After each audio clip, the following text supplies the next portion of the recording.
Hello there. The question is, are we racially oppressed as a people any longer? I'm speaking for the half-black side of me. I'm half black, half white, and this is a very hot topic these days.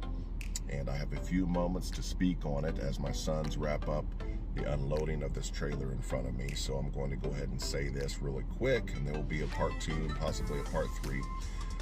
Are we racially oppressed in this country any longer as a whole? No, we are not as a whole. There are always exceptions to almost every single rule out there. This is no different. There are exceptions and there are isolated incidents, but as a whole, as a people, again, I'm half black and half white, we are not racially oppressed. Racial oppression happened. I hope this guy don't hit my trailer behind me. All right, he's good. Racial oppression has happened in this country to Native Americans, to Indians, whatever the politically correct term is, to Chinese people, to black people, to Irish people, to Jews throughout this country's history, especially in the founding of this country and in the 1800s and up into really, I mean, the 1980s. Man, my dad could tell you some stories, you know, and I seen some things happen to him and I thought, wow, you know, so, but as we continue to go down through this dispensation of time, it got less and less and less. The ability for people to racially oppress black people has greatly diminished.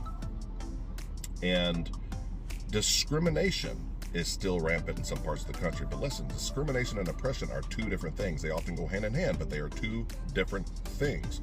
I've been called every name in the book: the N-word, Hershey squirt, jigaboo, porch monkey, tar baby, Oreo. You can think of it, you can name it, I've been called it, okay? And it scarred me. It's what contributed to me becoming an introvert later in life, but I overcame. There were people that tried to racially oppress me, but they did not succeed. And people can't succeed these days in doing that as a whole.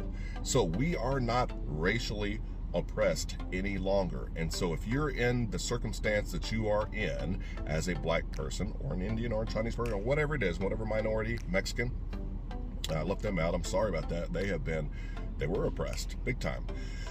Listen, if you're in this situation that you're in, it's not because of racial oppression. I'm here to tell you, there's more on that later. There will be, like I said, I think I mentioned this, part 1, this is part 1, part 2, and part 3, and maybe a part 4.